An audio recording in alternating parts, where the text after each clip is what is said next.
Want to let folks know that this is a great time to join In the Money Plus if you're thinking about it, because a price increase is coming at the beginning of Saratoga. When we started this thing, we didn't realize how much content we were going to be producing. We're producing about twice as much as we thought we were going to. We don't want to raise the price twice as much, but we felt like people aren't going to really notice an extra $5, and it's going to help us keep this thing rocking and rolling. But gesture of good faith to the audience, the kind of people we are, you can still get in at that original price and lock it in for as long as you're consistently paying for the service if you do so before Saratoga. So absolutely perfect time to get involved. InTheMoneyPodcast.com/plus. What do you get with this? You get digests of the picks from all the shows, extra podcasts. I think we're going to get one in for the Churchill Downs early pick 5 on Saturday night. We'll have almost every race on that card covered for you. We've been doing about one extra show a week, plus the digest picks, plus actionable stakes, stats analysis, I should say, from our friend Matt Vagvolgi. Lots of good stuff over there. Check it out, InTheMoneyPodcast.com/plus.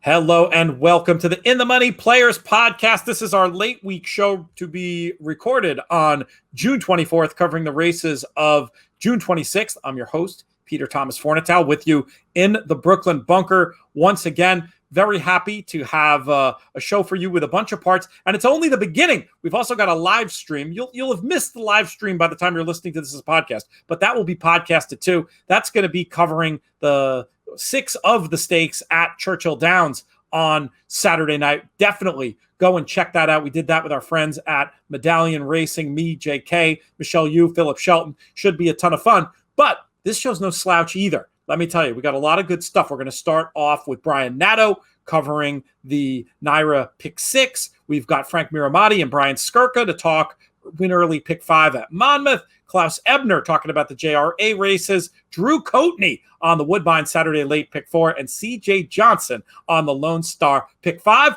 And it's all going to start right after this. First up on the show today, very happy to welcome an old friend who will actually be getting to see in person before too long, God willing, and the creek don't rise. We have a man who, he's done so many things. I think I saw him most recently looking a picture on the Gulfstream Park simulcast feed. We're going to see him tons up at Saratoga on the TV this summer. He's Brian Nadeau. Brian, what's up, my man? Hey, PTF, good to hear from you. Yeah, did a little Gulfstream, little fairgrounds this winter, here, there, and everywhere. Capital OTB as well this summer. So, yeah, very excited, and always good to see you as well. I'm looking forward to seeing you up in Saratoga in a much more proper way this summer. Well, yeah, with a glass in hand, no doubt. What is your schedule looking like? Do you have an arrival date? Do you have a sense of what your workload is going to be? Yeah, I'll be up there shortly after July 4th, I think. So tentatively right now, TV with OTB on Wednesdays and Thursdays. And then in case, I come back to Gulfstream, see what happens if they need me for the summer. But I will be up in Saratoga with my good friend and guy as well, Brian, BDL. And so we'll be bouncing around. I can't wait. I'm really looking forward to it. It was, we were there last year and we got the job done last year, but obviously it just was not the same. So knock on wood, a lot more normalcy this summer. The people are what make it really in a lot of ways. I mean, the horses, obviously, but the people are close second, and being able to see so many of them. So if you need me at any time, Brian, I'm very likely to be in the paddock bar. So you just come down and say hi. I like to hear it. Let's not talk the about 40 days, Pete, right? It's the 40 nights. That's what gets you. Yes. I mean, I'm like this much past that point in my life now, but there will be a day or two where it gets away from us, if history is any guide. Let's talk about Belmont, though, my friend. Happen. Yeah. Oh, yeah. Let's talk about Belmont. Some drunken Bob Dylan singing and too much whiskey consumed is an odds-on favorite. But let's talk about this Belmont Pick 6. That's what you're here for on this show today. And it's interesting. I think you, like me, while it hinders the ability to maybe construct tickets as efficiently, what it gives you, this $1 Pick 6, in terms of the potential payouts and the ability to be right and make a score more than make up for it. We start off on Saturday. In race number 5, we've got 3 and up filly and mare claiming types going 7 on the turf. And Brian, we'll start off with your thoughts. Yeah, they brought back this dollar pick 6, and I think it's awesome. That's first and foremost. Kudos to them for dialing it back. I think we all like that. Obviously, Pete, the race goes through Magisterium. There's no doubt about that. I don't think she has to win. She's a definite must-use A. I mean, bold people could single her to start the sequence. I like that strategy if it's a favorite you believe in. I don't necessarily believe in her. She's in for 62.5 off a good third last time. I mean, it's obviously you still have to spend $62,500 to claim her, but the fact she's in for a tag is a little disconcerting to me. And, I'm not sure where she's going from here. Can she improve? If she does, she's probably going to win, but I think there's others that offer more value. Certainly Gambling Cat looked good last time for Mager. IRAD is here. She's 2 for 2 over this Widener turf course at Belmont too. I think that's noteworthy. And then the one off, the funky off the wall horse that I'm looking at in here is Contained for Jorge Duarte, who does get going typically at this time of the year, especially in New York. Now this gal broke her maiden in an off the turfer at Delaware Park last time. She's now going to run on turf with Lasix for the first time. And that run last October at Monmouth, that third was not that bad. If she, builds on that figure as a bigger, tougher, stronger 3-year-old filly, I think she's in the mix here from a nice outside attack post. So I'm going to go in order 7, 10, 6. I'd probably want to use them all, maybe use the 6 as a B, the 7, 10 as my A's. I like the sound of it. I did put Magisterium on top as a tepid selection, not one I'm necessarily looking to get completely stuck into, but just looked to me like one who's going to get a really good trip in this spot from the second flight in a race where I didn't see a ton of pace. Gambling Cat, I think you nailed as the sort of more interesting one potentially from a value point of view. If they go nuts for Magisterium, Gambling Cat, just an in-form runner. And I like the fact that she's shown the ability to quicken off of slow paces before. And I think that could be the pace scenario here. My one at a bit more of a reach was going to be the 4, Jill's A Hot Mess. First off the claim for America's Pastime Stables. Looks a shrewd claim in that she appeared to improve for the turf last time. And just looking at pace figures, one who might have an opportunity to control things up front. So plenty of agreement from us in that first leg of the pick 6. Our pick 5 kicks off in race number 6. We've got 3 and up filly and mare claimers once again, 6.5 on the dirt this time around. I thought that the number 3 Quasar was going to get a great setup in a race where I felt like there was plenty of pace and might benefit from having that run produced a little bit later than last time when I thought she might have moved a little bit early into that hot pace. Number 7, Casilda 40 Tails could get a great trip a bit closer to the pace under Rosario. This one might try to clear, might sit just off. But either way, I think Rosario is an interesting fit for her with his ability to typically save something for the end, even with these more front-running types. And then another I wanted to have somewhere in the mix was number 9, Baba, the switch to the Canamarcy barn, and has the speed to be involved from the outset. Those are the 3 I was focused on. I feel like the contention goes deeper than that. Very curious to hear what you came up with. Yeah, honestly, Pete, I don't have any opinion. So I used the way I constructed this ticket in my head. I basically used anyone with 4 legs, and I don't think the 5 or the 8 can win. So not in order, but I went 1, 2, 3, 4, 6, 7, 9. You talked about 3 of them. I'll talk about the rest. I think Rosie's Peach down inside for Chatino. You look at the run 2 back, draw a line through the turf race last time.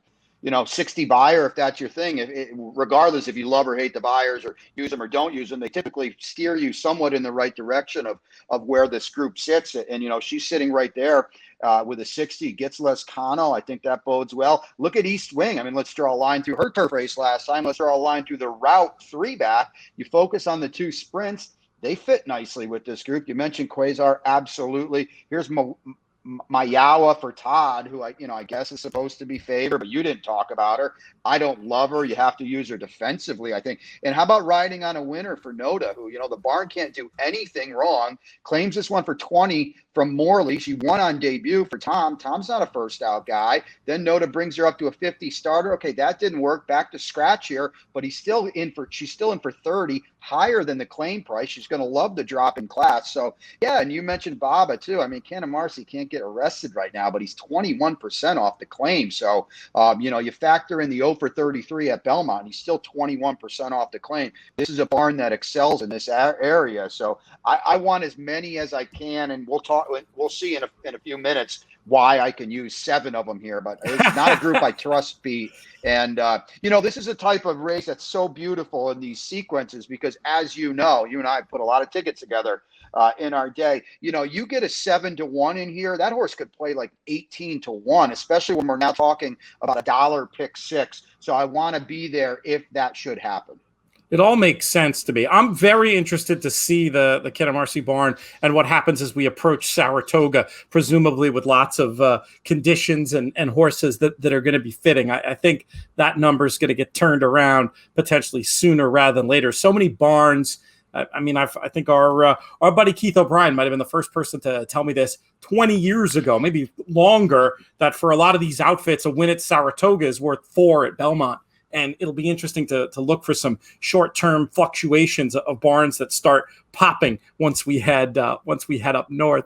Let's move on to race number 7. We've got 3 and up allowance types going 1.25 miles on the inner turf here. Rock Emperor going to probably be your heavy favorite. Brian, are you with or against? Well, I think this starts a potential all Chad pick 3 where you could single 3 horses in a row for Chad. It's just, to me, which one maybe are you a little leery of? And man, Pete, don't you have to be leery of this horse? I mean, he doesn't win. He has not won a race in the United States. The blinkers went on last time. That didn't work. Now he's dropping in. I mean, he's not in for a tab, but he's trying to get the theoretical confidence builder here. And another horse, yes, you have to use him, but he's also devoid of speed too, by the way. And you look at the flow of this race, and I don't necessarily know who goes. Maybe Opry does with the blinkers on and an aggressive IRAD. But regardless, Mr. Alec's going to be right there throughout. Second off the layoff. Listen, he's no world beater either, but he's only run 10 times. You already mentioned Rosario. I'm not a huge jockeys guy, I think, as you know, but boy, this guy finishes, doesn't he? He can drag a horse home. And I'm going to be 3 to 4 times the price of Rock Emperor. And I'm probably going to be 4 lengths ahead of him on the far turn, and I'll take my chances there. So it's just 4-3. I got to be honest with you, Pete. When I first put this ticket together, I had winning factor and dot matrix in there too. It just got a little expensive, and I didn't want to give out a huge ticket. But I have no problem with people saying, you know what? I am against Rock Emperor. I want as many as I can here because here's one of the singles. I probably have a more aggressive single coming up in the 9th. So this is one of the ones where people are like, okay, this horse is dropping in class. You see these grade 1 races. He's going to win. Let's just move on and be done with it. I don't know, Pete. I do not want to hitch my wagon to this horse, for everything. I get it. I mean, he's an A for me too. I think we're dealing with the most likely winner on this drop in class. And while the horse hasn't won going this far, I do like the fact that the career best Fig came going 10. But I handicapped this pre-morning lines, and I think the morning line's absolutely right here. Rock Emperor is going to be a heavy favorite, and that's going to tilt the balance to me. A bit of a guess, but I'm interested in dot matrix in this spot. I feel like you can forgive that last race, breaking slowly, getting caught chasing and a speed favoring flow, and you go back to dot matrix's best race right in the thick of things. Not just saying this because of course my friendship with the 10 strike crew. I have not reached out. I have no information about how the horse is doing or anything. I just think the horse legitimately fits and is better than the paper off that last. I will have Rock Emperor as an A, and then the other horse I like is the other horse you mentioned, number 4, Mr. Alec. Very solid off the bench, should be tighter for this test, and the course and distance success tough to ignore along with the trip. So I'm kind of thinking maybe Mr. Alec might have made more sense to put as the on-top pick. I drew it up with 3 A's, 9, 3, and 4, though. Let's move on to our graded stakes action in race number 8. It is the grade 2 Mother Goose for these 3-year-old fillies going 1 mile and a 16th on the dirt.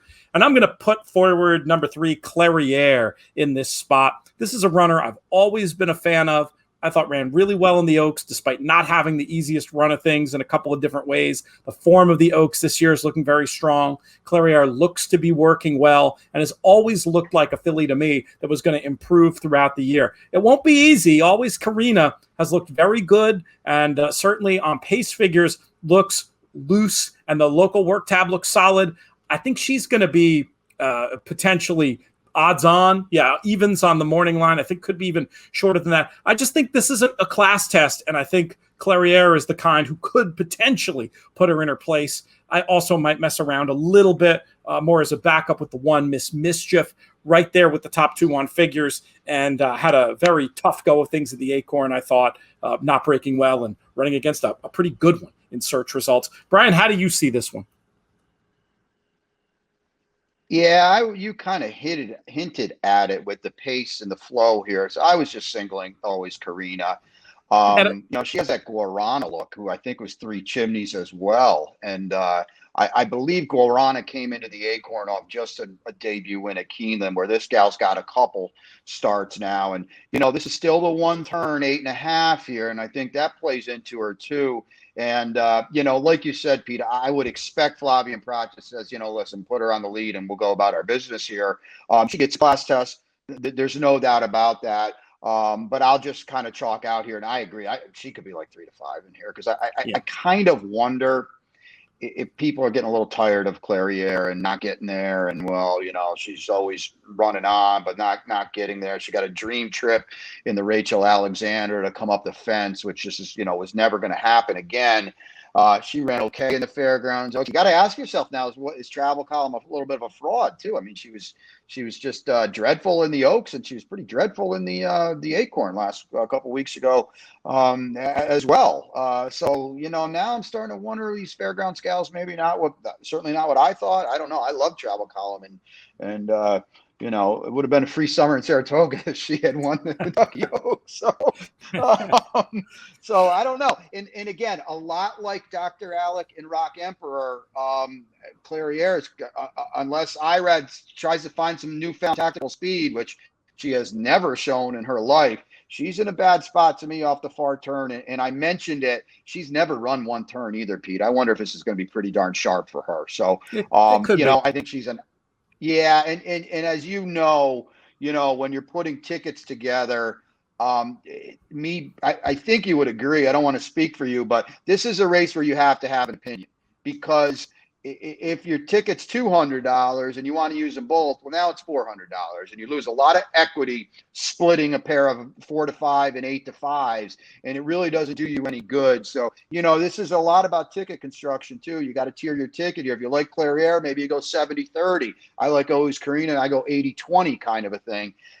So I'll just take the speed and the uptick with always Karina. I'm not really sure where Clairiere is going at this point. I do think this one turn 8.5 could be problematic too. I get the skepticism, and I'm definitely being a bit of a fanboy, but I'm hoping the odds are going to be there to justify that. We shall see. Yeah. But I think you're right. It has to be bet very cleverly. It's a tricky race to pick up equity in, and I don't think I'll have much make mischief on tickets except as the deepest of backups with the top picks everywhere else. Let's move on, though, to our other stakes action on the day. Race number 9 brings us 3-year-old fillies going on the grass, a mile on the turf for the With Applause. And Brian, we'll keep it with you. Well, I think David Aragona does a really good job with the morning line, but if Manown is anywhere near $7, she might have 3 legs in the paddock. I mean, you go back and watch that race. This is my other single, Pete. And maybe there are other ways people are going to go in here. I think she's going to be about 6 to 5, maybe evens. I don't know. You watched that race last time. You see her level off in the lane. She gets her head, and she is gone. She was awesome. I love the spacing. It's just vintage Chad. Look at, he backs off now. What do we got? 7 weeks here. We'll stretch out, yes, but it's not, as I mentioned earlier, this is not the 2 turns. It's that tricky, funky turning a quarter or whatever. So she doesn't really have to worry about that question being answered. And boy, I was just blown away with that run last time. And to me, it looks like the sky's the limit. There's some nice horses in here, don't get me wrong, but the way she leveled off in the lane last time, I mean, she just looks like another star in the making for Chad. So she was my single. I respect Bye Bye. Her 2 turf races were great. We're really strong. Look at Love Struck. If she's bigger and stronger at 3 for Belmont and Godolphin, she's a player as well. But, I love the recency on Manon. I love the spacing, and I just love her upside. I know you saw the race, but if people go back and watch that race, you're going to be like, wow, this is a serious, serious horse. And maybe I get lucky that the morning line is 5-2, and maybe that's, says to some people, well, this is kind of a wide open race. We better use 3 or 4 in here. I got a feeling you're going to look up at the board. She's going to be even money, Pete. I think she's a real potential star. I'm with you on how good she is and how good she looked. That race came back well, not just on the eyes, but also on the clock. And that turn of foot showed in that 6 furlong debut, USA debut, looked like a grade 1 miler, honestly, which is, a big thing to say about a 3-year-old filly at this time of the year. But I mean, that was the impression that gave. And the Upton trip feels like is going to just cause a further move forward. And if she does, she buries him. But I will take a couple of lines on a couple of backups, and actually not even ones that you mentioned. The number 1, Alda, would be one of my backups. Definitely got a setup last time and definitely is a hair slow on figures. But I think the fact that should contribute to her being a decent price, and she's got graded stakes form going long, and that might be something that comes into play here if Manon isn't all that. So just one that, assuming a 5-1, a 6-1, a 7-1, I will definitely want to have something going through. And then Sussex Garden, the number 8, bit of an unknown quantity, but that second run I thought was pretty interesting. I mean, she was fairly well handled by Mother Earth, but Mother Earth to me is one of the most talented of her division in Europe. And if you've got group form over there, my experience tells me you're probably good enough to win a listed stakes race over here. So again, one that, actually listed at 12-1 on the morning line. That would be must use for me off that form line to Mother Earth. Another one I'd want a little bit of backing up to as we finish up in the with applause and pivot to our nightcap, the anchor leg of this $1 pick 6, 3 and up maiden fillies going 6 on the inner. Brian, how are we going to get paid? Well, you could use a lot, couldn't you, Pete? And I kind of, couldn't afford to do that. But then I kind of did a little process of elimination. You look at Candy Jar. Why would today be the day after 5 starts? I don't know where the form is of Quick Conversation. She seemed to take a step back last time. Now you look at the 4 for Wesley and Blue Lily. There's no pedigree whatsoever. The works are so slow. Even Wesley, I know he's awesome with these kinds. He's 33% on debut. Pedrosa's riding odd. I don't know. So I'm going to say no. Show me something with that one. And so that kind of brought me Dame time. I said, I don't know. First time turf, Michelle Nevin. Let's watch one here.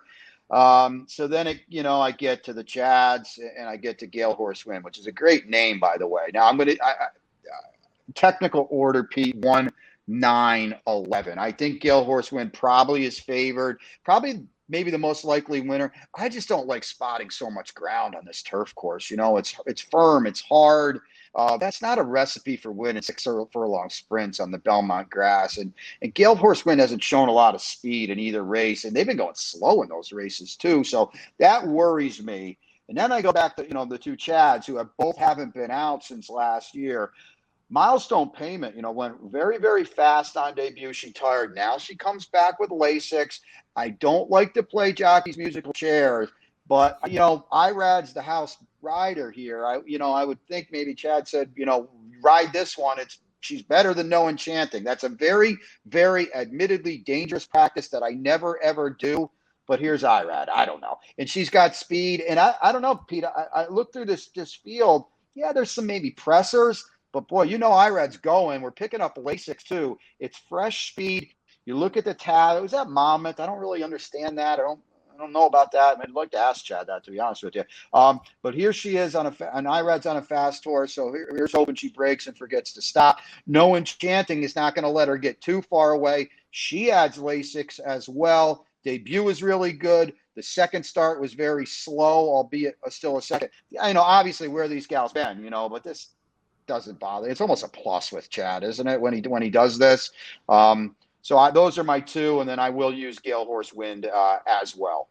Very similar numbers. I went ahead and put the 9 So Enchanting on top. I think last time just got caught trying to do her own dirty work against a loose winner. I feel like probably a little bit better off the pace, as so many of these Chad Browns are. The form of that race, 2 back, is super strong. 4 winners came out of there. I think it might just be the day for So Enchanting, one I'm happy to press up in the nightcap. You talked about Gale Horse Wind, the positive and the negative. I'm with you on both. I just feel like when I look at my projected figures in this race, this one has a couple of solid races, and with any further improvement on a course and distance she clearly enjoys, could be able to get the job done. I am going to use Candy Jar. You made me laugh with what you said because it was similar to what I wrote in my note. A consistent performer. That's not something you really want to be saying about a maiden making the 6th start, is it? But I think she's going to get a good trip, and if nobody else steps up, she has a chance to get it done. Our buddy Matt Bagbolge, he has a thing he says when he's constructing his multi-race tickets. He says, have a funeral. In other words, think about what's going to go wrong and that might make you kick yourself after. And if you can live with that scenario, you still fade the horse. Obviously, you could make some case for any horse if you get creative enough. But Candy Jar is one that I don't want to be kicking myself if I'm alive to. And then you also made the case for the other Chad Brown, number 1 Milestone Payment. I just think he runs out of stalls sometimes, and he runs plenty of horses at Monmouth, but sometimes there's overflow. But I think you made the case. This could be the clear speed under an aggressive rider. So I don't want to get beat by that one either. I'm going to grade it. The 9 is my A, 11, 6, 1 as B's to close things out in this pick 6. Brian, thank you so much. Really appreciate you coming on the show, and can't wait to raise a glass with you in Saratoga very soon. Any closing thoughts before we let you get out of here? No, I'm looking forward to this summer, though, Pete. I mean, especially, I know Naira said 100% capacity now, and some new tweaks at the spot, too. I think a couple new places, the tailgating and stuff like that. We'll be able to hold court at the Paddock Bar, as always. So I'm just, it's kind of got that getting the band back together feeling. Even though the band never went anywhere, it's just like everybody, we're going to be there. And it's just, I don't know about you. We taped at OTB, every day we were on track like we always are across from on the chute there, across from the horseshoe.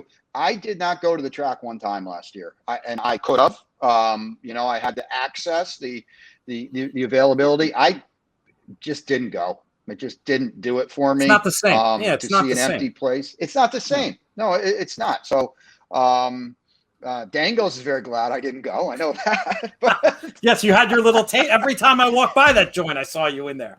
I was curious, if you just wired them a line of credit direct from the bank at some point. Yeah. So they were great, but it just wasn't the same. And, I think it will be the same this year. I'm knock on granite here. I'm optimistic, but we'll see. But I can't wait. I can't wait. We lost. It's like we peeled off a year of our life, and it could have been much worse. Don't get me wrong, and a lot of less fortunate. I totally understand that. But if we're just talking strictly Saratoga Racecourse, I can't wait to get back. Really looking forward. It's going to be fun. I predict a VE Day, a Roaring 20s kind of vibe if all continues to go well. I'll cross my fingers as I say that. Brian, thank you so much. We will be talking soon. And one quick, we could get the DGDH back up and running this year too. Let's not forget about that. How do we forget about that? I didn't even, this is the first I've allowed myself to think that the DGDH will make its return. We'll do at least the pick 6 at Saratoga. Now that it's the right pick 6, we got to make sure it's at least the pick 6 at Saratoga.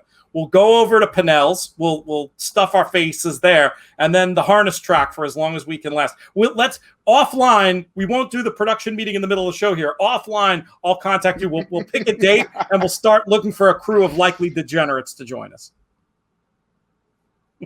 Love it. Can't wait. Always a pleasure, PDF. Good stuff. Oh, look at this. The next guys are even here. We can just segue. We don't even have to cut. How are you? Well, let me introduce you guys first.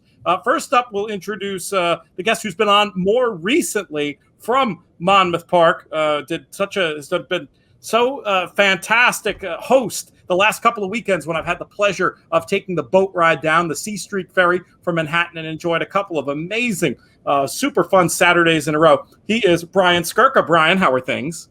Pete, it's good to be here and glad to have you much closer the last couple of weeks. Hope you've had a good time. Oh, super fun. And then a man I've been texting with, looking for we all horse players, we text everybody for steam. What are you hearing about these 2-year-olds in the fourth, that kind of thing? Does so-and-so like his horse, that kind of thing. Frank, I'm sure while he is privy to all that manner of information, I just wanted to know the right place to eat pizza near Monmouth. He came through in spades. Back with us on the East Coast, voice of Santa Anita, voice of Monmouth the rest of the summer here. Frank Mirahmadi, how are things? Honored to be on the show and good to see Brian. I'm yet to shake Brian's hand or give him a fist bump. That'll happen tomorrow, and good to be back here reporting for duty. Well, it's super exciting to I've enjoyed the meet so far. I mean, I thought last Saturday in particular was a rock solid card. Obviously, there's been it's been a meet that's been surrounded in some amount of controversy, but I think taking it at face value, been very enjoyable racing. Brian, you pleased with the results so far? I think so. The first weekends, I would say the first 3, maybe 2, if not 3 weekends where we were a little slow to start, to be honest. The first weekend we had terrible weather for a while and the cards were just a little slow to materialize. But, when you were there for Pick Your Prize, that Saturday card was unbelievable. Definitely our best card of the year to that point, and we've just grown from there. So the last 2 to 3 weekends have been really solid, great racing, good betting, good, plenty of long shots. That the second half of that Pick Your Prize day was lots of good prices. There's even a Pick 4 carryover that day, which is almost unheard of. So we're back. We're on the train is rolling and everything's going great. And Frank, I would imagine that announce booth a bit of a home away from home for you at this point. How far back do you go to that place? This will be my 7th season at Monmouth Park, so it's a big time opportunity for me, and I would never have gotten to Santa Anita without Monmouth Park. And Monmouth Park's management has been beyond great to me, letting me miss some time. So I'm very thankful, and I'm here to give them everything in my heart and soul to promote the Shore's greatest stretch. I love Monmouth Park. It's a very special place. The history speaks for itself. The employees, this is my 7th year. I'm absolutely a newcomer in that place. Everyone's been there forever, and we're here to fight forward, and I'm here to support Monmouth and every one of Monmouth Park's policies. I'm here to be behind 100% and to promote to the highest level. And look, it's a great place to race. We know that. I want to thank Chris Griffin, who did a very great job filling in once again. The way that Chris's career got started shows that anything is possible. Met some guy at a party at a roommate's house many years ago. He told me a friend of his wanted to get involved in horse racing. He's a broadcaster. I wrote my name, phone number, and email address on a Post-it note. And all of a sudden, Chris and I are friends, and he's done the California Fairs, and he's done Monmouth, and he's got a great voice, a great attitude, just a very positive guy. And it's my pleasure to be a part of his great success because he's a superstar. That's fantastic, and he did do a more than able job in your stead. Frank, as talking to you, it reminds me.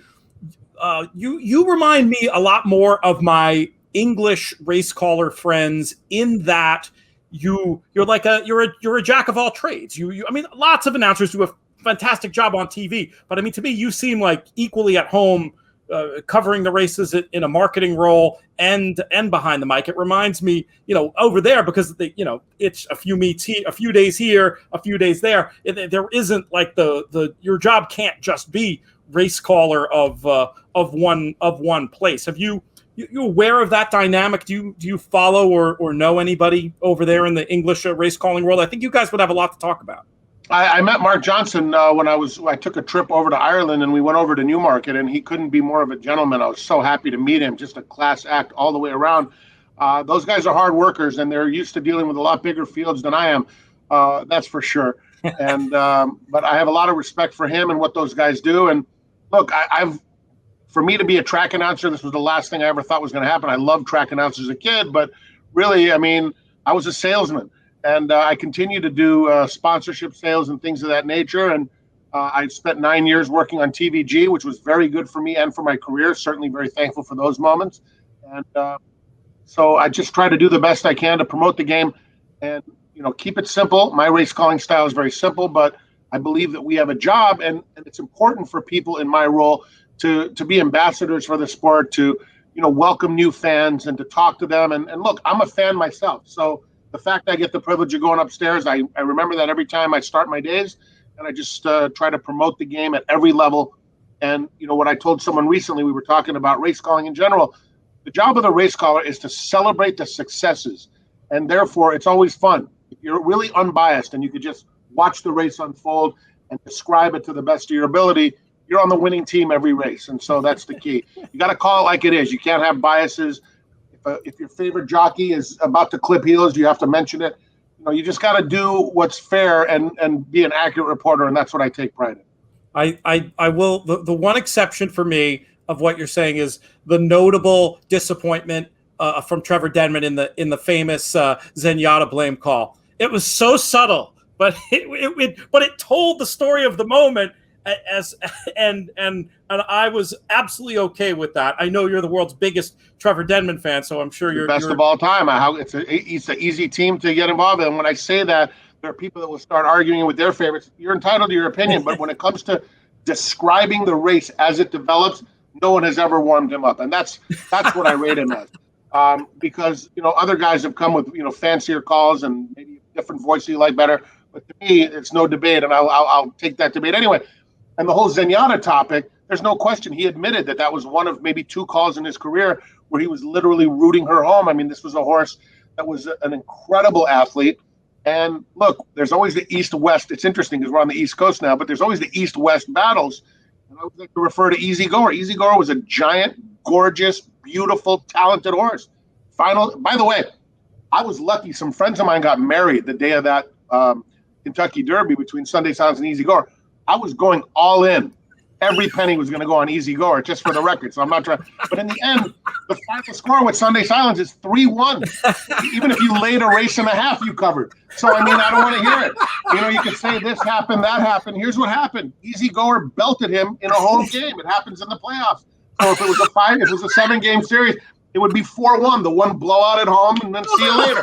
Right? I mean, isn't that true? Tell me it's wrong. And believe me, I loved Easy Goer. I bet him in the Belmont. I wanted to bet him in the Derby. So it's not like I didn't love him, but the final score speaks volumes. It's factually correct, Frank. And so all the Zenyatta haters are absolutely delusional, because if you don't acknowledge that, you want to call her, she was running on plastic. She ran on dirt at Oaklawn and blew away Ginger Punch and everyone else that came in her way on the dirt. And look what she did on the dirt in the Breeders' Cup Classic.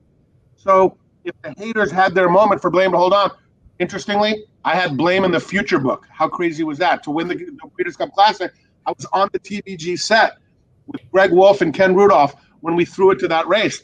And, the whole crowd was horrified, but I knew one thing. My 20-1 on Blame was coming through. It was a sad moment for the overall fans, and I'm a big Zenyatta fan. I mean, her Breeders' Cup Classic win at Santa Anita, the best sporting event I've ever been to. But in the end, Blame was good to me. Oh, yeah. That's funny you mentioned, because I had backed Blame and was still, a la Trevor, rooting for Zenyatta. Like, the money didn't mean to me as much as, her. And as for the people who don't like her, I think they need to bone up on the importance of late pace and look at that there's more than one number in a horse's array that tells a story of how good they are. But anyway, that was a completely unplanned tangent. This is the nice kind of stuff. It's all about tangents. That happens, especially when you give me, sometimes on these shows we're going one to the other, but we had a nice little bit. But it is time to dive into the stated reason for today's appearance, and that is the Win Early Pick 5 at Monmouth on Saturday. It kicks off at 12:15, so one of the first real exciting opportunities bettors will have on a Saturday. Win early, win often with the early pick 5, the Win Early Pick 5 at Monmouth on Saturday. We start off with a field of 3 and up New Jersey bred maidens going 1 16 on the turf. And Brian, Frank and I have been taking up all the air. That'll happen when we get together. We're going to start this one with you. Who do you like to kick this thing off? So, since I haven't seen Frank yet, we'll go through the list of the rituals, Frank. As Pete said, it is the Win Early Pick 5. We do start earlier, 12:15, so don't be late to work on your first day. We do start at 5 o'clock tomorrow, so I'll be there. No need to show up at 12 o'clock like normal. But in Saturday's win early pick 5, the 2 is the heavy favorite. He's pure gold. He looks on paper extremely tough to beat. Dropping into New Jersey bred ranks, faced 2 stakes winners at Gulfstream over the winter in open company, ran incredibly valiantly last time out against open company 2 weeks ago. But there's still some part of me, as someone who's bet on this horse, I think 4 out of his 6 career races, I don't know if he is just a habitual runner-up. He should tower over this field. He does tower over this field on paper. He should win this race very easily. I'm probably going to play 2 tickets, one with him singled and one using More Than a Conqueror and Kratos just in case he's a habitual loser and one of those horses that runs to their competition. He should tower over this field on paper, but I'm just not convinced yet. So 2 on the top line and 3 and 4 as the alternatives for Brian, it sounds like. Frank, how do you see it? Where do you stand with this favorite? Well, this horse, joins the barn of Kelly Breen and is a half to a very nice mare named Valedictorian. So it was really a feel-good story for many when this horse comes in and meets Jersey breds last time out, but was unable to get the job done. And I'm actually echoing what Brian says. I can't take a horse that's even money on the morning line as a single in this spot with confidence, although we know that this could very well be the day. The last time out, he had every chance to get up. I thought it was a very good trip, on the rail the whole way, swung out and couldn't catch an 11-1 shot who was on an early lead. So to me, I think if you wanted to just try to find, first of all, I want to say one thing about pick 5s in general, and certainly it's true with our win early pick 5 too. If you could beat the favorite in the first leg, it is so big. I don't know what the metrics are and such, but beating a favorite immediately has to be a huge edge, because I think a lot of people look for the free square and then they spread later maybe. I think the best move here is to either go all and just hope for something crazy, or if you had to go deep, I came up with 5 horses. The 1, Pal, has run decently. I mean, he's 0 for 9, but he's run decently enough here. He's coming back. Of course, the favorite. The 3, More Than a Conqueror, is a horse that is returning back to a race in which he had a clear lead in the stretch. The 4, Kratos, ran very well in his debut, came flying late to just miss at Delaware. And the 7, Holy Guacamole, is a horse that has been kind of well bet for Pat McBurney. It ran an open maiden 40 last year here. If you look at the odds of this horse in recent starts, never more than 7-1, but really in the 5 to, if the favorite doesn't get there, I think there are several options. So you could either go all or go 1, 2, 3, 4, 7. I'm not comfortable singling this horse. I thought last time was the time. First time Kelly Breen, Jersey breds. It was the time that he was supposed to win and didn't. And maybe Brian's right. Maybe this horse just has a tiny bit of hang in him. And maybe this is the right field to pounce on. But at that price and maybe even lower, I can't do it. Let's move on to race number 2, gentlemen. We stay with the Jersey breds, 3 and up allowance types going 6 on the dirt. And Frank, will keep it with you. I'm going to try to single number 3, Shield of Faith, in here. Gets the blinkers on, has fired well in both starts. Once as a debut horse and then once in a comeback. Comes from a barn that Glenn Thompson is just waiting to just come and get into that winner's circle before he writes his next book. Comes in with a bullet drill. And I'm going to just single Shield of Faith and take a shot. If there was any other horse to use, to me it would be the 5, Dr. Doyle. But I think this is where I'm going to take one of my stands, and that's the single Shield of Faith. Get to the front and improve your position from there. All right, I like the sound of it. Brian, is it as simple as Frank sees it, or do you have a wrinkle for us in this one? I'm going with Frank's other horse, Dr. Doyle. I think that kind of sit just outside stalking trip has been good so far this year. Shield of Faith has run well fresh, Frank's horse. First start off a similar layoff last year against Jersey breds, romped his 2 sprinting races against Jersey breds. He won them both, but Dr. Doyle has some speed for himself. He should be just perched right outside that one. And to go back to a similar point that Frank had in the first race, me personally have a little trouble singling a horse. The trainer's 0 for the year, the jockey's 0 for the year, with all due respect to the both of those people. So definitely looks, is on the ticket for sure. If he runs his race from July 3rd last year, 2 back off a layoff, he's going to be tough. But I'm going to hope that Dr. Doyle mows him down, to use Frank's term. Does he have to pay you when you have to pay him when he says that? Do you guys have an arrangement for that? No, Brian just tells me to keep my mouth shut unless I'm announcing a race or making his marketing announcement.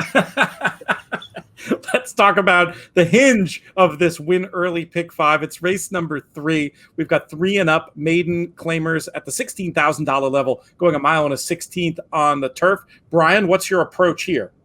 So my approach is I'm going to go with no Vala. I don't have numbers here. 1, 2, 3, 4, 7. 5, the 7 horse here. Derek Ryan. In my early PPs, Dylan Davis was listed to ride, but my later PPs looks like Paco Lopez is riding, which certainly can't hurt at all. I just have a kind of angle in my personal handicapping notebook that I kind of like. So I like when horses don't show much speed in their debut, but come back in their second start to show speed. It's kind of like a little light bulb angle for me. This horse didn't show speed, but was closing in his debut, going 2 turns at Tampa, but showed speed in start 2. That was even going 5 furlongs. So this at a mile and a 16th, that showing speed at 5 furlongs is showing some speed. So, the horse is in for 16. I'm not saying he's any killer, any world beater, but I like when they show a little bit of life that second time out. He's taken at least some money in both of her starts. Was about 6.5 to 1 in her debut, a little over 5 to 1 in her second start. So, she's been beaten many lengths in both of her starts. So again, I'm not saying that she's any world beater or future stakes winner, but I just like the idea that hopefully this horse showed a little life last time, and in a race where there aren't any world beaters, try for a little bit of price with Paco Lopez aboard. I like it. Were you thinking of backing up at all, or going to stand alone with this one with the incremental improvement and the good trip expected? Yeah, definitely going to use others. This was a tough race. The 1 Fast Fashion, would be on the ticket, as well as the 8 and the 9. A tough race for sure. Frank, how do you see it? Do you have any particular affection in here? I mean, I'm right with Brian. I mean, I used 3 of the 4. I used 1, 8, and 9, and after that conversation I just listened to, I think that maybe the 7 needs to be included as well. Certainly with the presence of Paco and speed. But to me, I originally had this marked as 1, 8, and 9.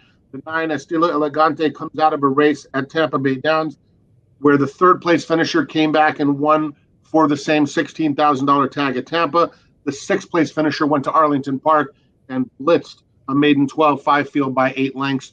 So I think this filly will make her presence felt. I went 1, 8, 9, but Brian's stance on the 7 Novala certainly made a lot of sense and would not surprise me, but those are the main contenders. So I think Brian and I are pretty much on the same page. Look like you're in alignment there. We'll see what happens as we move on to our 4th race of the day. 3 and up, $16,000 claimers, going a mile 70 on the dirt. Frank, I'll throw it right back to you. What do you like in here? I think the 2 races where you could get the best price would be the first race, as I mentioned earlier, and the 4th race.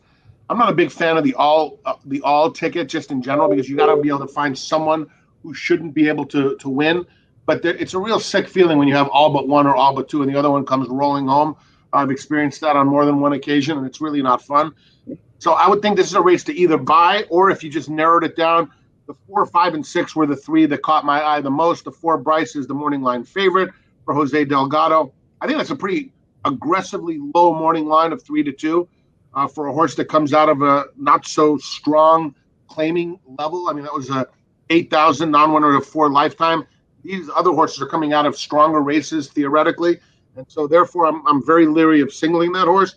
The 5, not a cap but a card, interestingly has not really run a route on the dirt in a long time, but it's 2 for 4 at this distance. So it's interesting that this horse has been doing other things, primarily sprinting, before that try on the turf. And the 6, Paul the Waiter. I'd like to know who Paul the Waiter was, because he must have been a pretty cool guy to get a horse named after him, or at least a character in some way. But for Claudio Gonzalez, horse got a feel for the track. It was sloppy last time. I wouldn't. Nothing surprises me here. This is a race to spread. If your budget allows it, there's nothing wrong with the all box in here, because anything can happen. But if you narrowed it down, to me, it would be 4, 5, 6. 4, 5, 6 for Frank. Brian, how do you see it?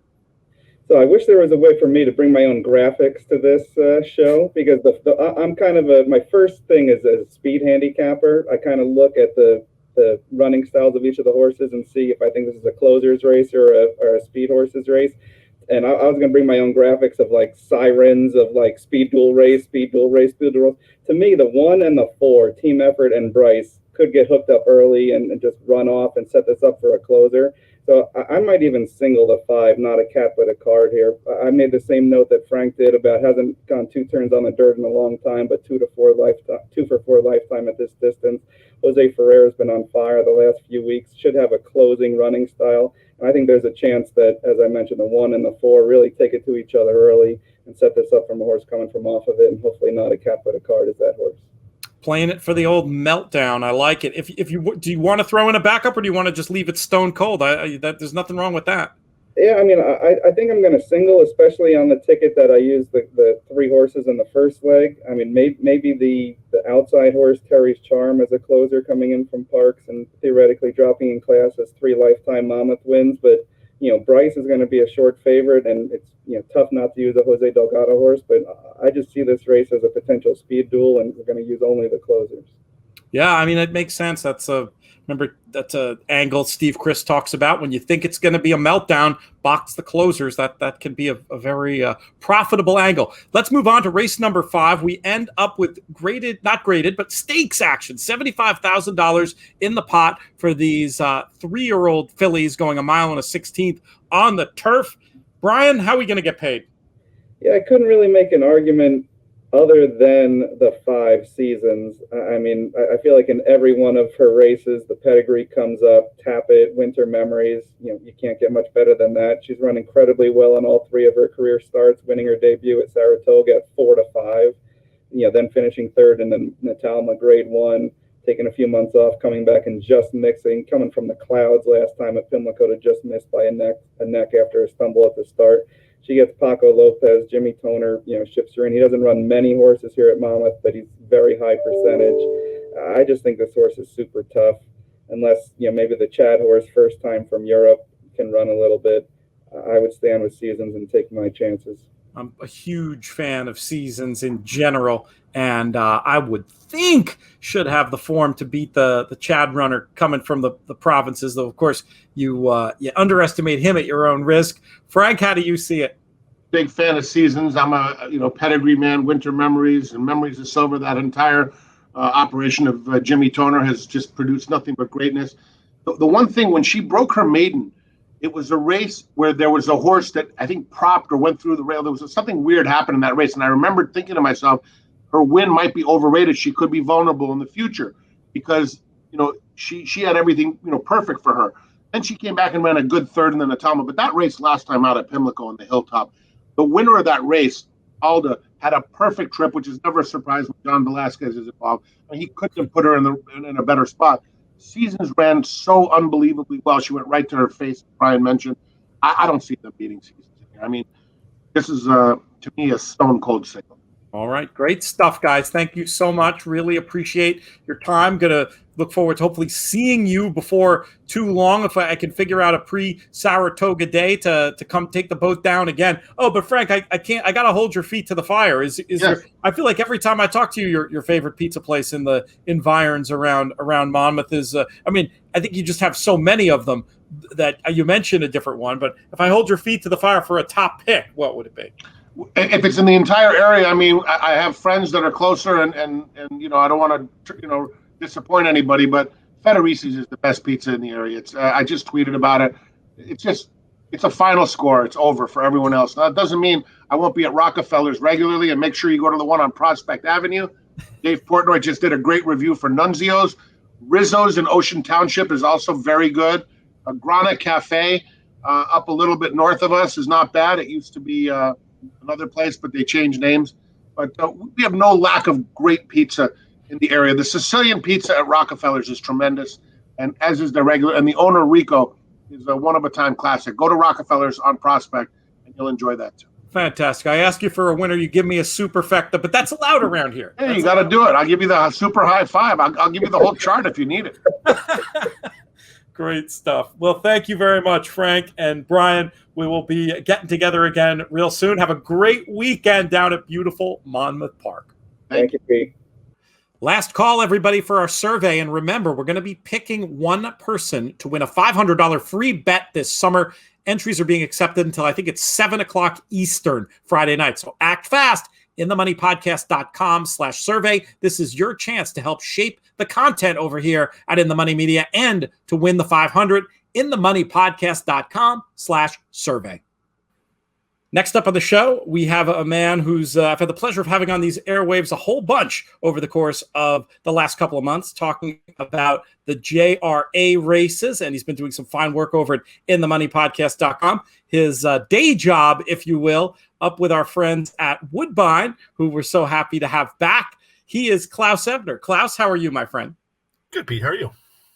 Life is good. Thrilled to have Monmouth back. It's been I've been super impressed by these fields and the quality of racing. We're gonna have Drew on in a little bit to talk about the specifics of the late pick four. But how's your meet been so far? We had some big news come out today too.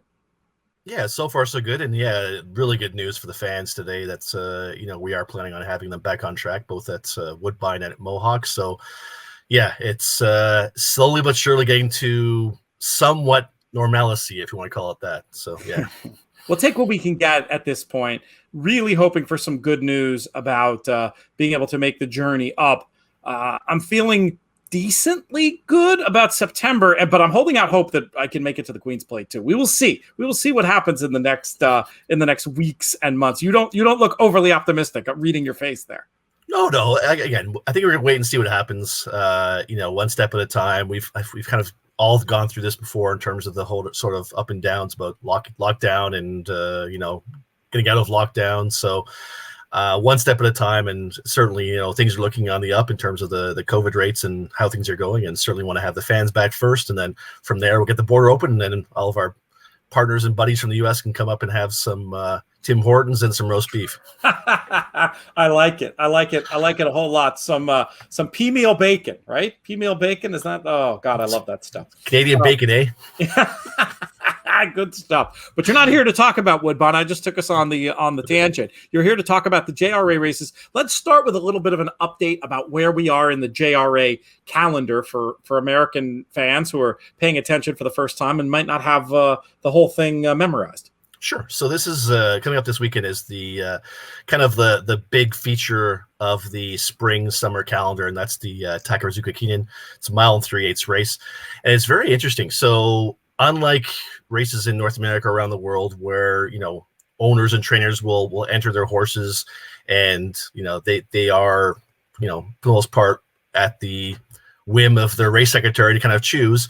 In Japan, there's 2 races that actually the fans vote on. So fans vote on races for this race here, the Takarazuka Kinen, and also the year-end event in December, which is the Arima Kinen. So these 2 events, you have, in this case here, I was reading they had over 137,000 votes for horses be nominated for this race, and it's all a fan vote. So, if your horse is popular enough and again, you want to enter the race, then yeah, you get actually an entry into the race because the fans voted you in. That's so cool. How do the economics of it work? Is the purse such that everybody would want, and the prestige everybody would want to run in these races? There's no hunting for an easier spot, or is it a cultural difference or more of an economic driven one? Well, for the most part, this race will be the sort of spring summer stepping stone to bigger things in the fall. So you do have, in this case here, this year we do have 2 horses that are actually aimed for the Arc. So they're kind of looking at this as one of the prep races in June to sort of, before they travel over to France and, with whether they race in the Prix Foix or, another prep before the Arc. This is the sort of races that traditionally horses from Japan that are going to go to the Arc will race in this race and then decide what they want to do after the race. That makes perfect sense. Let's talk about the specifics of the race. If you have your eye on anyone in particular for this Saturday night into Sunday morning. Well, there's about 5 horses in this race that's are really the kind of the standouts. And again, it's just all because of the voting system, and also the fact that you do have some of the big horses on the shelf right now with the form of Daring Tact and Contrail. Those are the 2 big 3-year-olds from last year. So again, we hope to see them in the future again very soon.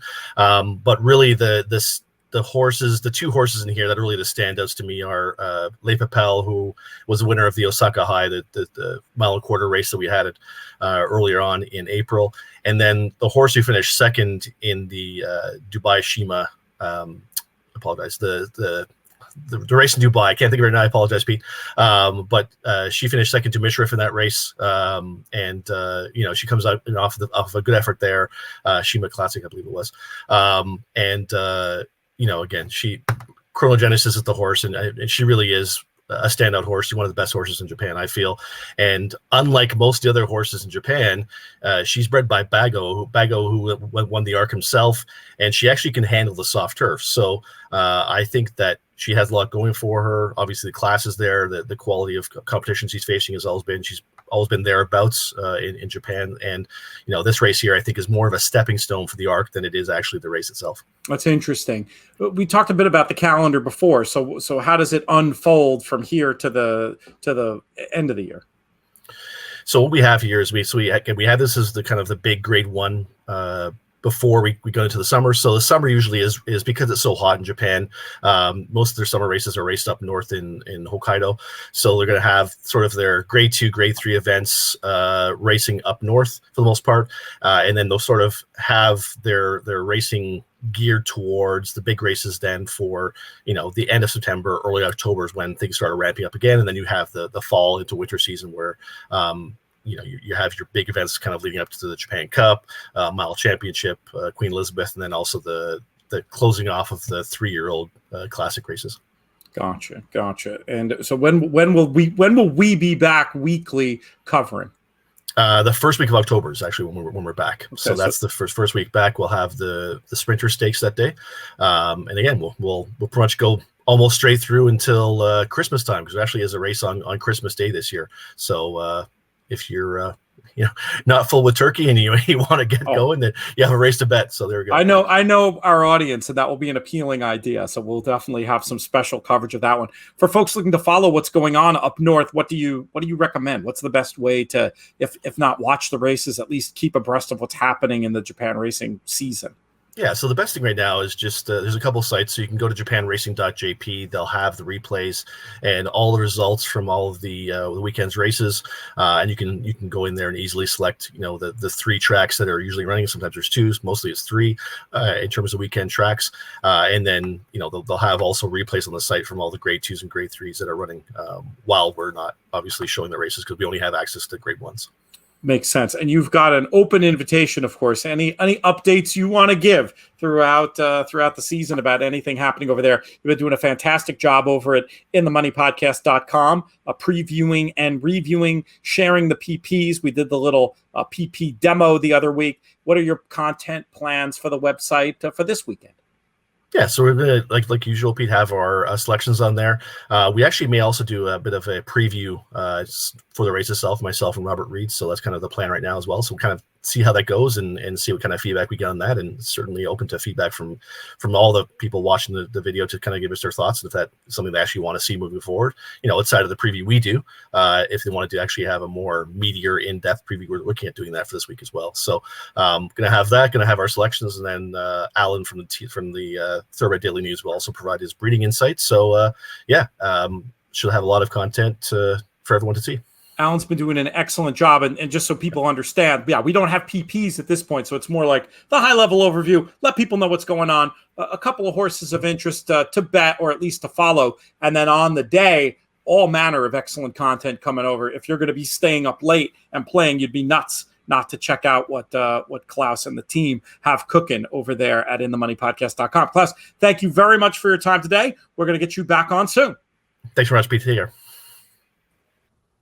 And we can make another smooth segue. We were just talking of Woodbine with Klaus, of course, and now we have our resident expert on the topic coming in. He's also the business manager at In the Money. He is Drew Coatney. Drew, what's shaking? I'm good. How are you doing? Things are good. I really appreciated those horse to watch notes that you dropped about Woodbine so far this season. Sounds like you got a few interesting ones to potentially bet back coming up. Yeah, I sure do. I think if only I can make sure I hit all those bets when they come back into the entry box. And I know there's an automated service. I just have yet to. Yeah, you got to do that. You can't just try to look for them. That's like the bad old days. I had our buddy Mark McGuire, not the baseball player, the contest player. And he used to say they'd have refrigerator horses. He would like cut out the chart and circle the horse and put the magnet on his refrigerator so he'd remember. I mean, talk about inefficient, and you're willingly sending yourself back to that world. I mean, Equibase has one, DRF has one, even AtTheRaces.com has a horse tracker that'll help you with USA horses. So there's really no excuse at this point other than laziness. Well, laziness or listeners first, whichever one. I'm putting in the work trying to get the notes down. So that's we do, in all seriousness, we do appreciate everything you've been doing over at Woodbine. We were talking with Klaus. It's been what seems to me to be a pretty strong meet so far. How does this Saturday card looking? It's looking good. It's looking really good. I think there's a little rain in the forecast, so we're going to assume that maybe it blows over and they can still hang on the turf course. I don't know how much rain they've gotten, so they may need it out there. But otherwise, it's a strong card. I just started poking around on Sunday as well. And another huge card that they have out there with 10 races on Sunday as well. So back-to-back action, and it doesn't stop. I'll be covering that over on Sky Racing. I'm on a Sunday again for our international viewers who can check that out. All right, let's talk about this Saturday card, Drew. We're going to look at the last 4 races. We remind people that for your money, these doubles at Woodbine, I feel like, are the right place to go. You're dealing with a chance to bet pretty efficiently with the I don't mind the low minimum as much in the double because you expect it to be efficient. You pick the numbers of the horses you like and you take your shot and you end up being in a pretty good place in terms of takeout. I guess it's really just a practical thing for the show. It's easier to say do the last 4 than have us pick out a couple of random doubles that we like. Maybe one week though, for a change of pace, it would be fun to do that, especially when you've got some of your horses to watch who are in. You had some nice winners last week on the show. Let's see if we can keep the momentum going. First race we're going to talk about is race number 7 for 4 and up fillies and mares, the Grade 3 Trillium Stakes, going 1 mile and a 16th on the synthetic. Drew, who do you like in here? Yeah, I'm going to start with who I like and then kind of work around that. So number 8, Heavenly Curlin. Nothing too surprising here, but I really highlighted the 3 races, on the all-weather at Woodbine, continuing to progress in the buyer figures, something that I really like to see, especially as a 4-year-old, getting a little bit of foundation this year already against too tough a company. Just couldn't even keep on terms with those folks like Always Shopping, Delta's Kingdom, Antoinette, who runs over, I think, soon this weekend somewhere. I don't remember the track off the top of my head, but Emma Jane Wilson gets the call, and I believe this is the best of the Cassie runners. The reason why I'm going to anchor on this one in cold single is Merveilleux and Super Escape. I don't think those two are going to let either get too loose. I think they'll be up on the front end, and that looks to be like a pace duel with one of maybe the longer shots that are a speed and fade type, like Royal Wedding, getting in the mix there to make sure that doesn't happen in terms of getting a loose lead. So I think there's going to be a pace belt down in here. So I'm anchoring around the number 8, Heavenly Curlin. I get it. You mentioned the 3 that I felt were of interest. I was going to go with Super Escape. I don't know if Merveilleux is fast enough to keep up with her early. I feel like it's a similar scenario to last year where she wired this race. Looks like plenty of sense on the figures, and the recent works look sharp. Merveilleux, another one, very much fits on figures, working steadily, got very good at the end of last year, and any improvement with the turn of the calendar could make her dangerous. But I'm also not against your horse either, Heavenly Curlin, who looks a lot better on synth. I think she'll appreciate the drop in class, as you were intimating, and this one has laid down the best closing sectionals on offer. So if it's a day where the synth is playing to speed, could definitely be the one. I was going to play it mostly 2 and a little bit 5-8 to get things kicked off. And with that, we'll move on to race number 8, 3 and up filly, the mare, claiming dime types, 1 mile on the inner turf. And my top pick was going to be number 3, Biondetti's Choice. I thought would get a perfect setup, stalking what looks to be on paper overmatched speed and taking over. I see a journey that I really like. And then you also have the race 3 back to key off, which I think would win this handily. I was going to back up with number 7, Post to Post. I felt like would get a good trip, making a run from off of the pace should they go too fast up front. So I had it with the 3 as my A and the 7 as my B in race number 8. How do you see it? Yeah, I'm fading your top choice, and I'm on the number 7 post to post. I think it's important to know the running styles for the inner versus the outer, and specifically with post to post has that tactical advantage to get the position, which is so critical with those 2-turn mile events, whereas the 8.5 furlongs on the outer, it's more of a grinder style, 1 turn kind of, you can make your own trip happen. So for post to post, I continue to see the best runnings at these inner configurations. And I think if anything, this one can get back to form, should be able to be right in the mix, like you said. My other backup here would be the number 2, Crumlin Queen. I just think is going to do what you have said for the number 3, Bondetti's Choice, but just do it better and faster. Just based on time form, inner fractions, should be able to sit right in the pocket of any speed that decides to go and inside of Bondetti's Choice. So on the turf, we haven't seen too much of a bias one way or the other that I've been able to notice at least. So number 2, Crumlin Queen for my backup. It's important to note too, and I don't know if this is a time for a DRF formulator issue, but number 7 post to post is actually protected in here. So I think there's some maybe signal in that they're trying to get this one another win at a similar level that they did in October. So watch out for that, and especially the price tags for these. The other backup I'm using is number 8, Rince Tapa.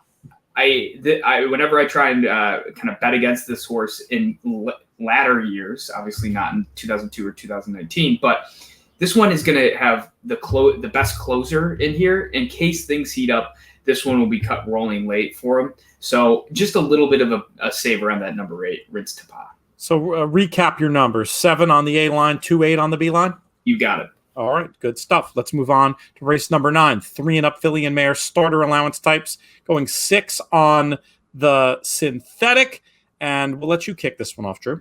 Yeah, plenty of speed here, and notice that there's been a lot of almost like a dead rail I noticed in last weekend's running. So pay attention to that, right? As Maloney says, if you're going to play bias, kind of do it on your toes. So don't take it for gospel if it's going to hold true, especially with some rain in the forecast. But I'm on the number 3, Pickett, potentially. Is that the name? How would you pronounce that? I would have probably gone a little French there and said PK, but it could easily be Pickett. Yeah. So tons of speed signed on here. This one is going to get a nice cozy trip. Finally draws somewhat inside. The past couple run-ins have been a little far out, trying to fight for position and running wide, all of those things that we're looking for to bet back in a horse. Yeah, I got a couple pace setups, but again, I think this one with the cutback back to 6 furlongs will sit a pretty nice trip and be able to pounce late. And it showed an ability to fire fairly well off the fresh layoff, which is kind of the game for the next couple weeks until we get some foundation for form underneath us in the 2021 season. No, it makes sense. Were you going to stand alone, or did you have something to back up with in here? Oh, yeah, I definitely have some backups here. Number 7, Zoysia? How would you go with that one? We'll go with whatever that is. Kind of an odd Zoysia. That one's Zoysia, I'm pretty sure. That one I have more confidence in. Which, by the way, I looked up the translation for merveilleux in French is wonderful. So there you go. We're a cultured podcast. So the number 7, owned and trained by Tiller, kind of went out there and just dueled 4 wide, and that's not going to be a winning formula in most cases. So today should be able to be near the front of the pack, gets the blinkers on, and might be up in the mix late. And then lastly, the number 2, which is not too creative, Hassa, I think could set up very nicely with the pace, considering all of the speed drawn around this horse. I like Dancing Doll. I really thought that she might be better than these. Comparatively recent form, and I felt like you could forgive the last breaking poorly against better. Just felt like on her body of work also might be better on synth, and for the cherry on the Sunday, I thought we'd get a pretty good trip. So I was very interested in Dancing Doll as my lone A, and I was going to mention one goofier one to include potentially in number 1. H is just a number. I thought actually had a long shot's chance to wire him. Been off forever, but I feel like that's less of a big deal when you're dealing with a field with a lot of layoffs. And then there's this very interesting work tab with H is just a number where the recent works are looking slow enough. But if you scroll back, and you got to go back a while, but you get these super quick workouts in like late March, early April. And I was just hearing Benny Southstreet's voice in my head saying that they got this one ready, and it's going to be, I was coming up with a bit of a flaky case, but I guess the most important thing is that idea of maybe being ready and maybe being able to wire him. I'm going to call it 6-1 in race number 9. And hey, Pete, real quick before we move on, for number 6, Dancing Doll, what's your approach angle? I see 6 back-to-back 5 furlong races with some good performances, some not, and now all of a sudden they stretch out a little bit to the 6 furlongs. It doesn't signal to me like, yeah, we're ready to rock and roll. It's kind of, yeah, well, let's build some stamina at the 6 and we'll cut back to the 5 or 5.5 when that condition comes up. I think it's just a circumstance of being at Gulfstream, being unable to run on dirt. So turf is all you got, and that's how they run. They run those sharp 5s there. Yeah. So, my read was that this is more what Dancing Doll wants to do and hasn't been able to do it for a minute. So that is how I saw that and factored in. But it's a good question, and it might be that that prep is inadequate, and we shall see. I mean, it's certainly going to be a short enough number that if you're skeptical as you are, it's not like I'm going to be like, oh, you have to use. Though I will say this, I probably wouldn't if I was advising you on putting together a ticket in a bet longer than a double. I'd probably say put a couple of lines in through her, because I think she might just be the best one here. We'll see on Saturday night or early evening, I guess. Let's talk about race number 10. It's our pay leg, 3 and up filly and mare allowance types, going 6.5 on the Woodbine turf. Drew, how are we going to get paid? Yeah, this is my strongest opinion on the day right now with race 10, and that would be with number 5, Fairy Wren. I was going back and forth, and this race is just chock full of either really deep closers or cutback types that I don't think are going to really benefit from the 6.5 furlong configuration. So number 5, Fairy Wren, is very interesting to me. Gets back out to a distance that suits best and has an ability to fire pretty sharp. And 2 back, I mean, what a great replay to look at. And I think something that they don't talk about too often is what happens at the break, right? They say behind wall, shut off twice. Yeah.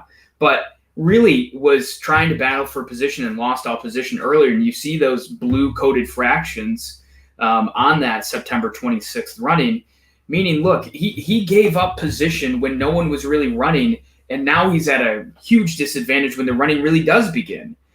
So I think this one could be really interesting at a pretty nice price. If we can get 3-1 or higher, I'll be quite happy. And something that was amazing to me is Josie Carroll's already had 18 runners within a couple weekends. So good on them, and let's keep the wins going. Yeah, I mean, she's a heck of a trainer, and she's got great stock up there for sure. That's a very good description of that, what happened to Fairy Wren in that trip, and how it can be super tricky to lose position off of a slow gallop. And I feel like last time was a very difficult run as well, getting bumped and going wide. Meanwhile, you go back to some of the back races of Fairy Wren, and I feel like they would be absolutely right there with this crew. On pace figures, I feel like she could potentially lead them, or at the very least getting a nice little pressing trip. And while there's a lot of front-running races where it didn't quite work out, going back to that last win, you got to go back to June of last year. That trip, I could see that trip happening today, and I'm with you. Fairy Wren, number 5, my top pick. I'll use the other Carroll runner as well. Grace Seal, looking to me very strong. Presumably with a return to hold-up tactics, with Fairy Wren being more of the speed runner. Grace Seal might have the right combo of positional speed and finish. I'm going to use them equally, really, the 5 and the 6. And then I was going to leave in the mix for a backup line, number 1, Kyra. Not too far behind on figures, has a little finish. The 1 for 17 mark is obviously uninspiring, but this is one I feel like for vertical players, very good one to use underneath potentially. And often when I'll do that, I'll throw them in for 1 penny on top. Did you have any backups you wanted to mention? I did, yeah. The number 10 Bodacious Miss at 12-1 on debut won. Yeah, got a little bit of a easy lead and ran on well, but jumped up and figures the next out, going probably too long for this one at the tricky 8.5 furlong one turn configuration. So was against some pretty good horses as well. Of Dreaming of Drew, no connection there for me, and Il Machino. And I think got maybe a little burned up. So gets the time off. Could be much bigger of a horse now, moving from the 2 to 3 year old season. Deeper waters, right? Some of these are 4 and older in this group, but might be a little bit of a value. And then I have a long shot, the number 2, Slidini. This horse has won twice, both at bomb prices. And what makes me really kind of prick up a little bit is the December 11th running almost 2 years ago, where this one just got away with a loose lead, kind of read fractions when opening up wide, and was able to hold. And at this distance, might be able to do something similar at the 6.5 furlong configuration. So needs to get a great break, needs to get the lead. No one else needs to go, but I think this horse is going to be 25-ish to 1. And so I won't be leaving this off my verticals. I think this is horizontals.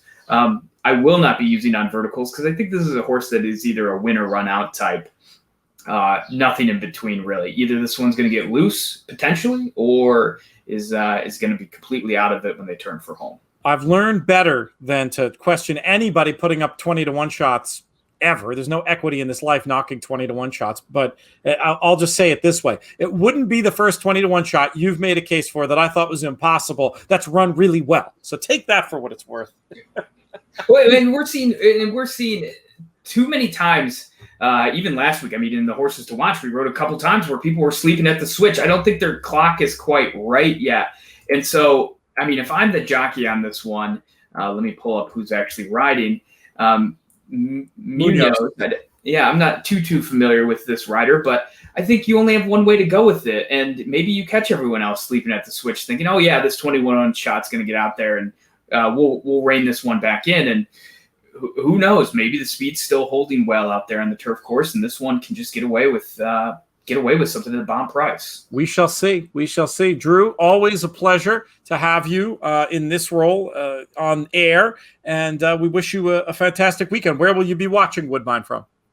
What am I doing Saturday? Oh, I'm actually we're driving up to Michigan, so we're doing our July 4th. So we'll be up at the cottage, and hopefully I'll be doing a booze cruise around this time. With a Negroni in hand on the dash of the boat, and my little one in tow, and wife nearby, and we prop up the phone on the dash of the boat, and we get to going. Not a bad life, is it? Not too bad. Drew, Thank you very much. Have a fantastic weekend. I'll probably talk to you tomorrow, but if not, have a great weekend, and we'll be talking soon. Probably talk to you today. All right, see you, buddy. Cheers, my friend. Today's show brought to you in part by our friends at Canterbury Park. Congrats on their biggest day ever this week. Huge stuff. We were really happy to be on the team and be a part of it. Want to remind folks that they've got this great contest coming up in the fall, this Big Ten Breeders' Cup contest. We'll be hearing a bit more about that on the network. Really just wanted to give them a shout out and tell you to check out their product. This place is supposed to be super cool. Can't wait to get there myself. To learn more about when they race and what they've got going on, go to canterburypark.com.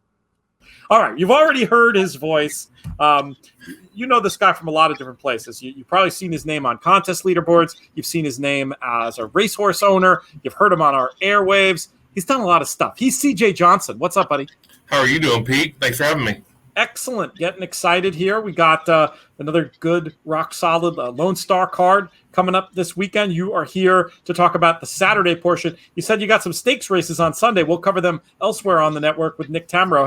How does that Sunday card look? It looks really good. I know our buddy Joe Christofek's Brilliant Racing. They're shipping a filly in for one of them. So, this year Lone Star really, I think, has stepped up the quality of their product. It's it's been good sized fields, very competitive races. And I know it's not on a lot of people's radar, but it's been a great meet. We've won a couple races and they haven't been easy. I'll tell you that much. I try to support my home state and the racing product here. I mean, we actually brought we're selling 8 Texas bred yearlings in August at the Texas sale, and that's usually our only breeding is in Kentucky.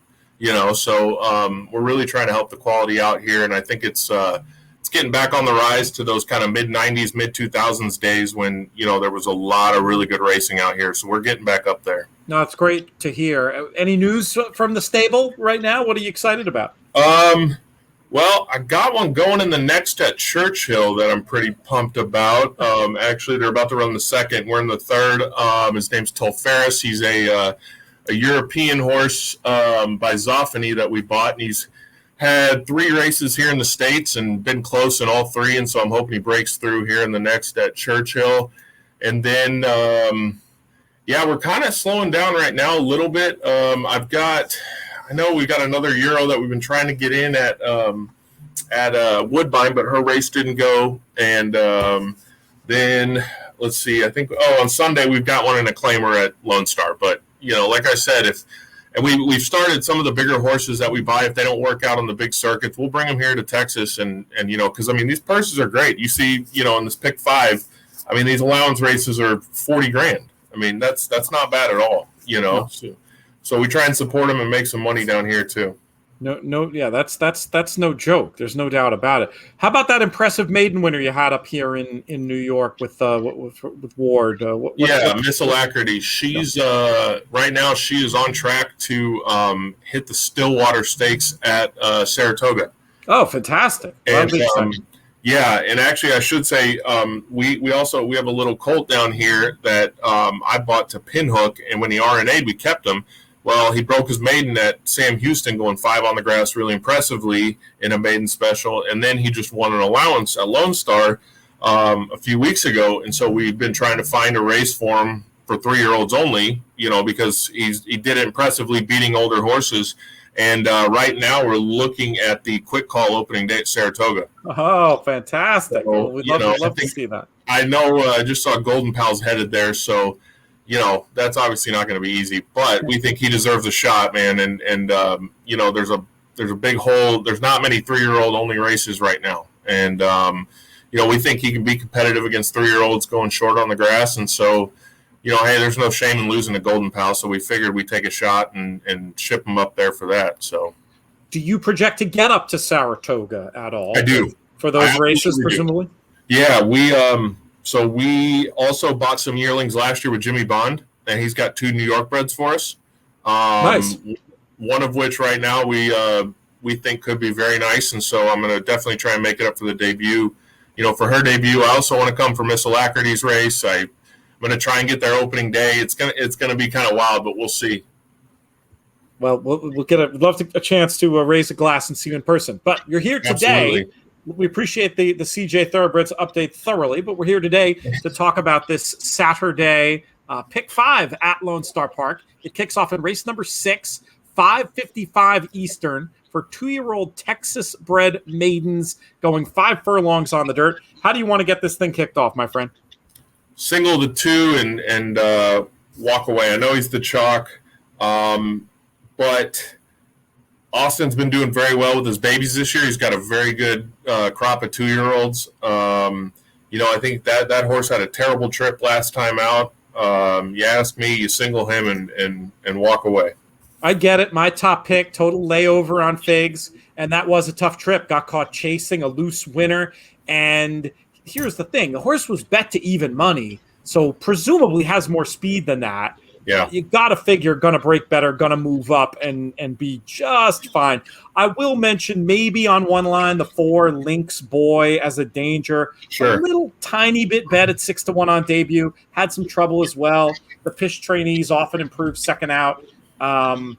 This is the first horse to come back out of that race, so it's hard to really know how good it was or whatever. But yeah, I'm going to do 90% the 2 and 10% the 4. You buy that logic?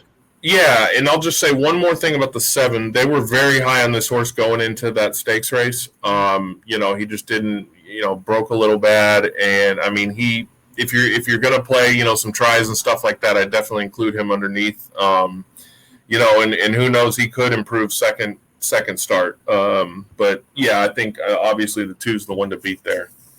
Let's talk about race number 7, 3 and up $25,000 claimers going a mile and a 16th on the turf. I was interested in number 5, Perfect Star, just super obvious on figures and the drop and third time off the layoff. If I wanted to make a case against myself, if I wanted to come up with some reason for a backup, maybe needs the lead in a race with other speed, so I don't want to get too stuck in. I was going to take a look at the 1 Stu Tang Clan, second off the claim for Broberg. Ran well in the lone turf start, and I thought could be the one to benefit if maybe they go a little bit too fast early. Those were the 2 I wanted, 5 and 1. But how do you see it? Yeah, I agree. You know, the one added blinks last time and got the job done. Unfortunately, Ray Gutierrez is off with days right now, so they got Cabrera, which Cabrera is perfectly capable of winning. Obviously, the 5 as well. I will say one thing I've noticed about this meet in the 8, Mindy Willis, she will get a bomb home on the grass. She's a very, very good grass trainer. I know this horse is stepping up. But like I said, I've seen her come through on the grass, and that horse has a little bit of speed too. So it'll be interesting to see what kind of happens with the pace scenario. But, you know, I think the 1 and 5 are my A's, and then Diodoro with the 6 and the 8 are my B's. I like it, and that's a very good note. I looked at that 8 for a long time. I may have to find a way to shoehorn in to a couple of tickets. The midpoint in this pick 5 is race number 8, 3 and up Texas bred allowance types, 5.5 on the dirt. CJ, we'll keep it with you. Yeah, this one, there's a lot of question marks. I think it looks like there's a lot of speed, but you know how these races sometimes go. Someone might not break right, someone might. The 1 very lightly raced is kind of my top pick, but I'm very hesitant on that. I also like the 6. And, you know, also I've learned never count out Broberg with Whip 'em Nene. You know, he cuts this horse back after showing speed going a mile last time on the grass and ran, you know, pretty well last time on the grass. I think that was his first shot in a while on the grass, that was. But yeah, I'm spreading a little bit, kind of going 1, 4, 6. And then one interesting thing real quick is J.R. Caldwell's 2 horses in the race. You'll see Gonsalves was riding the 2, and then he switches over to the 7. So, you know, that could be one to consider as well. I've also learned don't ever count out J.R. Caldwell at Lone Star Park. Wins plenty of races, and that is interesting. First off the claim for the jockey who rode 2 to end up on the new one. There might be some signal in that. I was with you with number 1, My Baby Blue. I really liked that race on debut. Came back nice on the clock. Figures to be one that I think should be near or on the pace. That first race was interesting too. The Timeform US pace bias coding had that as a day that favored closers, and My Baby Blue was right there. So plenty of upside. I think a stalking trip will probably be the better way to go here. I'm interested in My Baby Blue. And then I felt like maybe the 7 that you mentioned, or maybe the 3 had an opportunity to potentially get loose in this spot if the pace doesn't materialize the way it looks like it might on paper. So I was going to use them both as Bs, but hopefully for both of us, we can get our top one home here in My Baby Blue. I agree. I don't want to get too stuck in, but this is definitely the horse I like the most, and I think probably has the most upside. Let's talk about race number 9. Or you have anything else on that one? Oh, no, I was just going to say that trainer, you know, he doesn't make too many starts, but he makes them count when he does start them, you know. He's obviously, you know, got a smaller barn. You like to see that. You know, he probably touches every horse every day, knows what he's got, knows when they're ready. And, I mean, look, he's hitting at 33% for the meet, you know, so. Clearly doing something right with that kind of batting average. I'm told that's good in baseball and in horse racing. Let's talk about race number 9, 3 and up Texas bred allowance horses going 6.5 on the dirt. I thought that the 9 Gold Pilot was just going to get a great setup in a race that I thought had plenty of speed. And then I thought that the 5, He's a Suitor, super obvious for Broberg. Very nice turf win off the claim. Could get a perfect trip just off the pace, turning back to dirt in just 7 days. I liked it 9-5. What do you think? Yeah, you know, besides those, I'm gonna throw you little bomb here with the 2, the 12-1 morning line, Diodoro. Last time got beat by Irish Expectations, who I was also going to talk about that. Matt Hebert, he's the trainer of that colt we have that we're going to send up to Saratoga. And look, this guy does not enter them unless they're ready. And I know, he's done a good job since claiming this horse at a Delta. I mean, obviously undefeated. He's kind of gotten them figured out. Obviously 7-2, so I'm not, throwing anything out there. But I do like this 12 as a long. I'm sorry, the 2 at 12-1 as a long shot. So, and you mentioned the 8 in passing. There'll be some Irish Expectations on there as well? Yeah, absolutely. So 9, 5, 2, and 8. Your spread in race number 9. Let's bring it around to the pay leg, 3 and up filly and mare allowance types going 5 on the Lone Star Turf. CJ, how we getting paid? Wide open. I mean, this is a tough one. I'm gonna go with the let's see. This would be the 8 Gracely on top. Great jockey, great trainer. But I could also go. I could go with the 1 as well. The 1-1A. Again, Broberg. Never leave him out. I've walked into Lone Star before and seen him on the tote board at 9-1. Didn't even look at the race. Put $10 to win on him, and he wins. He puts them in spots where they can win. But and also I think the 3 is live as well at 9-2. I mean, you can see by the odds how wide open this race is. The only kind of double-digit horse I'll say is the 7 Sugar and Sass for Brett Calhoun. I think that horse, stepping up a little bit, but it's getting back on the grass where it's run its best races, and it could definitely be competitive in this spot, I think. All right, great stuff. Good to hear. For me, I'm with you on Gracely. I think in addition to the merits that you mentioned, I felt like she was the one who was likely to get the best trip in this spot. Pish, fantastic off the claim. Lane Leslie in the irons. And then the other one, I'll mention another one that you didn't mention, but it's more of a vertical play. Number 6, Pika, stuck at this condition forever, but never too far back. We were talking about this in one of the other segments today. Horses like this, I'll sometimes find a way to sneak a penny on the top line for the horizontals just because I do feel like they will break through someday.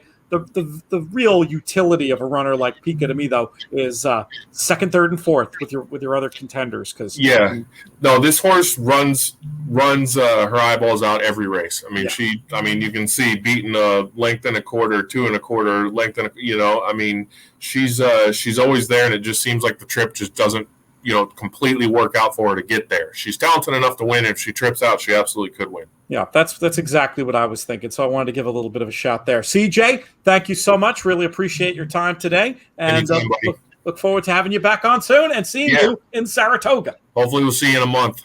Cheers, buddy. All right, buddy. Today's show brought to you in part by our friends at NYRA.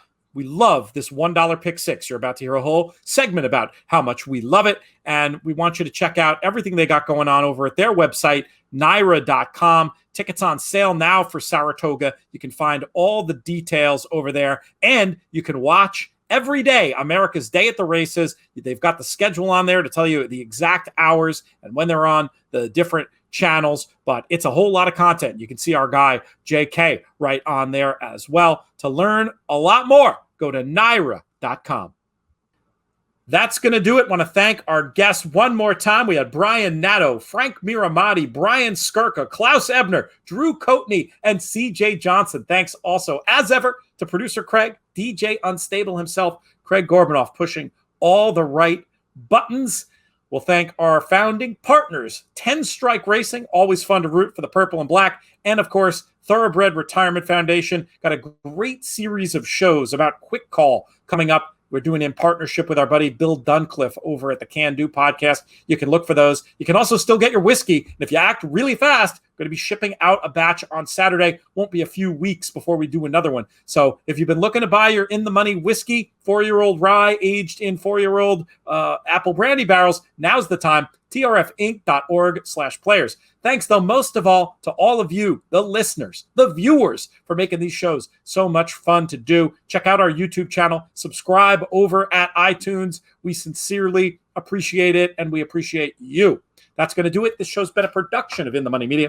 Our business manager is Drew Coatney. Our chief creative officer is Jonathan Kinchin. I'm Peter Thomas Fornatale. May you win all your photos.